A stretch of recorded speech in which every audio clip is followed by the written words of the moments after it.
Hey there, Quaranteens, and for most of us it has now been 33 days that we've been isolated. And so I wanted to share with you Psalm 42 that was written by a psalmist who, in times of distress, longed for his confidence to be placed in the loving kindness of God. He writes this, "As the deer pants for the water brooks, so pants my soul for you, O God. My soul thirsts for God, for the living God. When shall I come and appear before God? My tears have been my food day and night, while they continually say to me, 'Where is your God?' When I remember these things, I pour out my soul within me. For I used to go with the multitude. I went with them to the house of God with the voice of joy and praise, with a multitude that kept a pilgrim feast. Why are you cast down, O my soul? And why are you disquieted within me? Hope in God. For I shall yet praise him for the help of his countenance. O my God, my soul is cast down within me. Therefore I will remember you from the land of Jordan, and from the heights of Hermon, from the hill of Mizar. Deep calls unto the deep at the noise of your waterfalls. All your waves and billows have gone over me.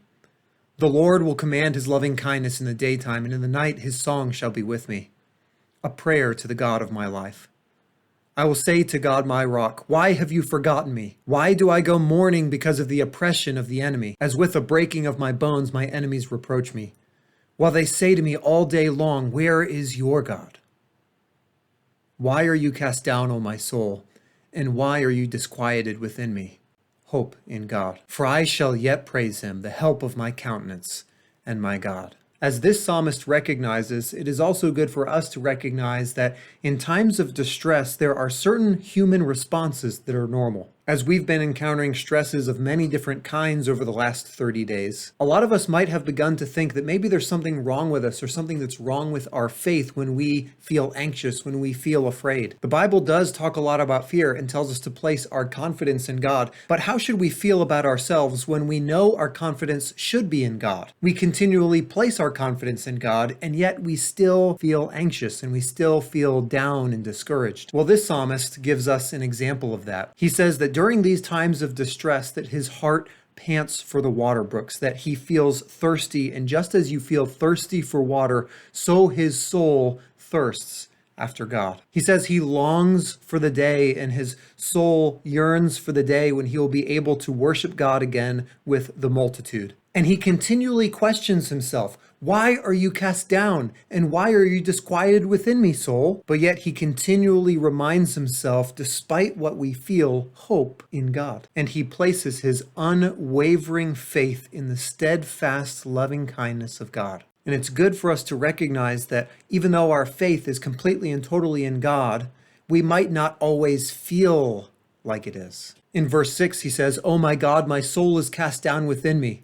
Therefore I will remember you from the land of Jordan and from the heights of Hermon, from the hill of Mizar." Geographically, what the psalmist is saying is, Lord, I feel like you're far away from me, but I will still remember you, and I will still place my faith and my hope in you. He says, deep calls unto the deep at the noise of your waterfall. It feels like all of your waves and billows have gone over me.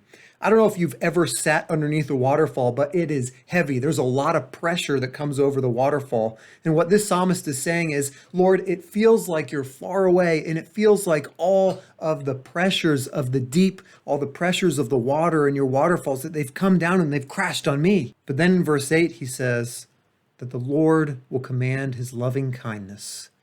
And again, he redirects his heart to the loving kindness of God. He says, in the night, his song shall be with me. And then in verse 9, he goes back again to his distress. And he says, I will say to God, my rock, why have you forgotten me? Why do I go mourning because of the oppression of the enemy? It feels as if my bones are breaking when my enemies reproach me and they ask me, where is your God? And he concludes the psalm questioning his own soul. You know who God is, soul. So why are you cast down, and why are you disquieted within me? Hope in God. Recognize that one day I shall yet praise him.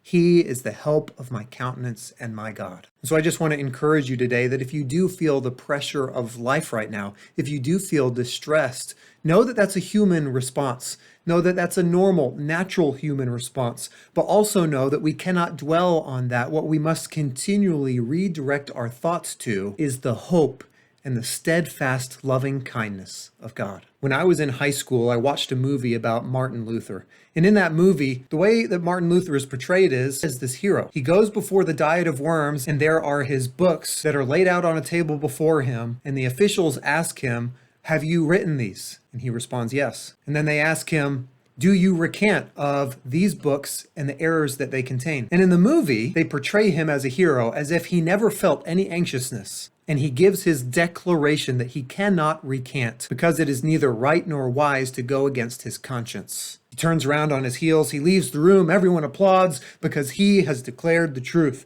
Or at least that's how you feel, right? But the reality is far different from that. When Martin Luther appeared before the Diet of Worms and they asked him for the very first time, "Do you recant of these books, the things you've written and the errors they contain?" The first day, he did not give that bold response. That first day, he wavered. That first day, he felt fear. That first day, he says to them, "Give me a day to think about it." Wow, that doesn't seem very bold. That doesn't seem very courageous in a time of distress, but it's human. But what did Martin Luther do? Well, he went away privately, and in that 24 hours, he then prays to God, pours out his soul, and asks that God would allow his soul to hope in him.